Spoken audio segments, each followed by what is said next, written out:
Hi friends, this is Jennifer Terri and welcome to another Philippine Travel Update.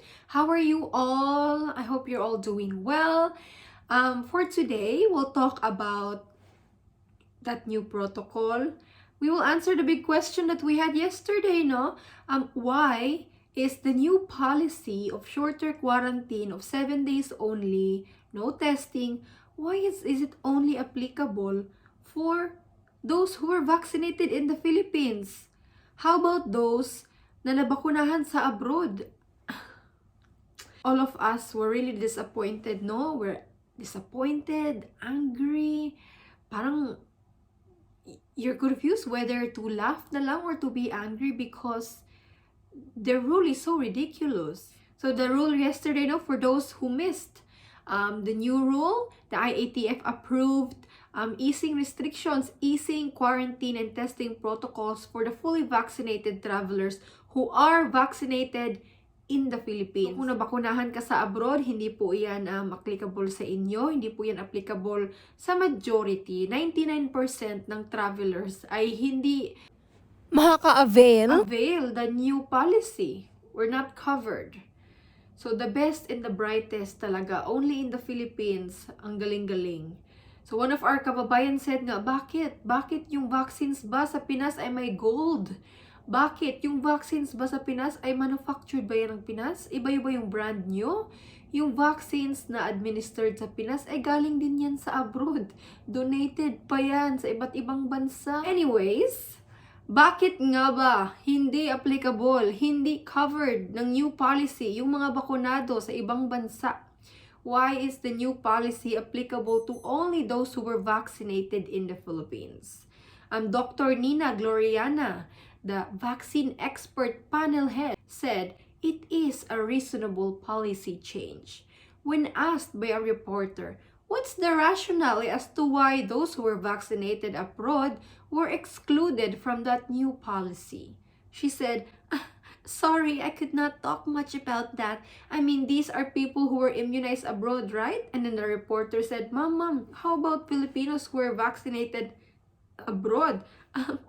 I cannot talk much about that because that was not even discussed in our meeting.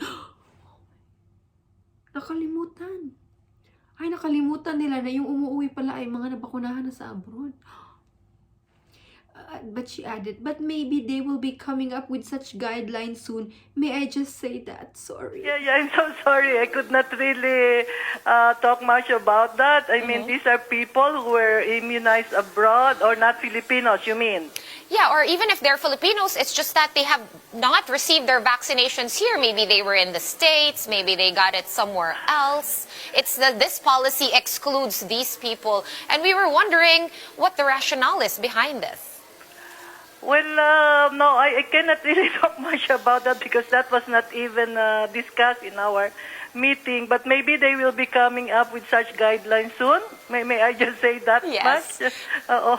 Sorry. So noticed how she responded? Reluctant, unsure, very uncomfortable. Like she couldn't even properly answer the question. This is coming from a expert, medical expert. Even her many years of study into medicine, she could not answer the question because there's no rationality. It surpasses logic. Walang logic. Walang logic yung rule nila na hindi kasama yung nabakunahan sa abroad. Diba? You cannot blame our own people, even Filipinos, foreigners, balikbayans, to think that everything is just corruption, money making. It makes one question talaga. I cannot think of any country na may ganitong rule. Please, let me know, is there any country with the same rule? Let me know in the comment section, people all over the world. On the other hand, the Undersecretary of the Department of Health, Maria Rosario Vergeri, was also asked the same question. Why is the new policy only covers those who were vaccinated in the Philippines? The Department of Health pointed to challenges in the country's verification system. Same thing I said yesterday. So she said it's the verification system. She said, we're facing a challenge in our systems now. We're still looking for just means to verify the vaccination of those other countries.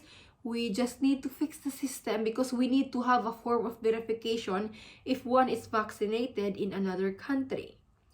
Jerry said one way of addressing this is to have bilateral agreements and coordination with other countries. Kailan kaya tayo magkakaroon ng system? Ewan ko lang kasi you know what? Things are very slow in the Philippines. But could it be just an excuse? Because I ask you guys in the comment section, how can you prove that you're vaccinated? Most of you answered vaccination card because a lot of you are from the US. And then people said vaccination card that was issued by the CDC that can be verified in the CDC websites daw. Look, people can ask from their government, request certification.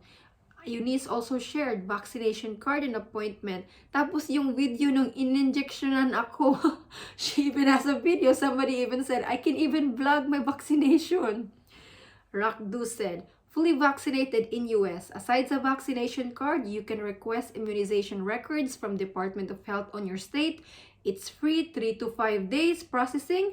Then I can send it through secured mail or email. Oh. There are ways to prove that cannot be faked easily. If you think about it, what about the vaccination cards being issued in the Philippines? Have you guys seen that? Parang index card, attendance sa intrams, ganon.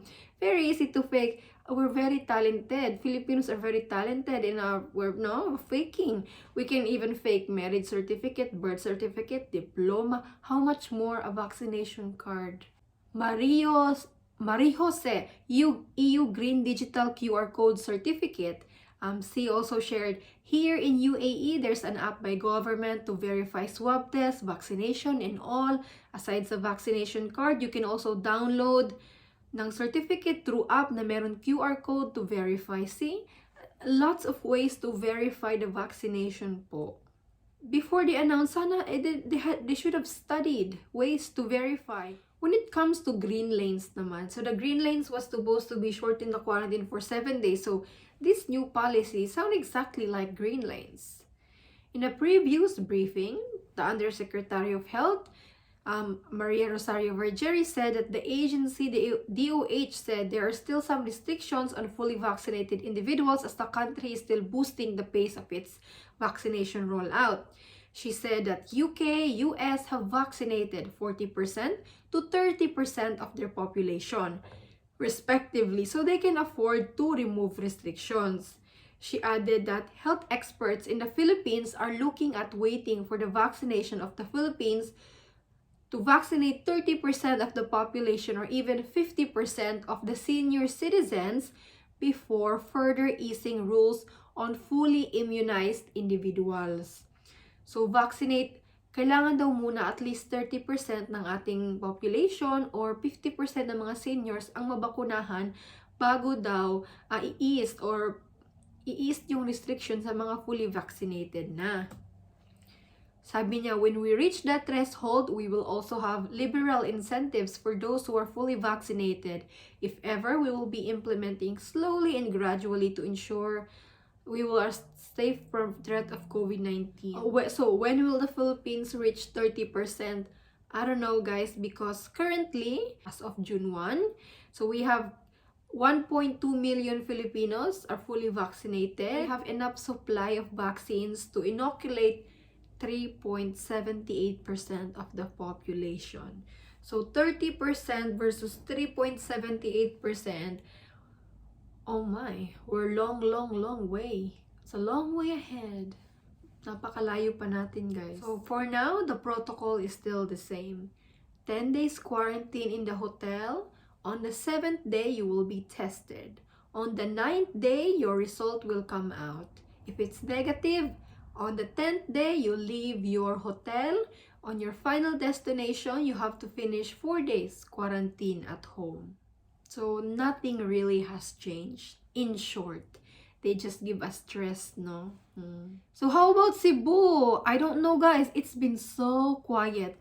Today is the last day of the diversion of international flights to Cebu. And I tried checking the flight status for Qatar Airways flights to Cebu, but I couldn't check it on their website. So anyone there who has a flight tomorrow to Cebu, kumusta? Tuloy ba yung flight mo? Diverted ba? It's been so quiet, so my assumption is Cebu is back. But what protocol will be followed? Who knows? But for me, my guess, 10 days. Just my guess.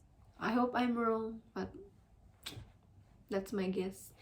Anyways, on another note, the Philippine immigration released their advisory. I will talk about that in another video because there is a very pressing issue that I want to address in a separate video, no?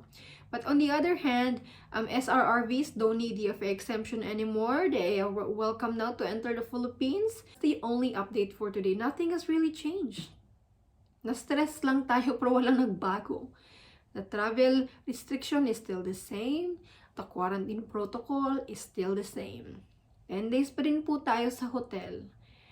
And that's all for this video, guys. That's what's happening. And hopefully that they will come to their senses and include us who are inoculated, vaccinated abroad, because we are the same. Those who will be traveling soon, don't forget your travel requirements. 10 days hotel quarantine pre-booking ha for non-OFWs, 10 days po or 9 nights. Don't be confused with 10 nights. If your airline tries to question you, oy, it has to be 10 nights, show them the latest travel advisory of the Bureau of Immigration. It clearly states there, 9 nights, okay? 9 nights, 10 days. Alright, I'll see you again sa next update po. Ingat po kayo and God bless us all. Bye-bye.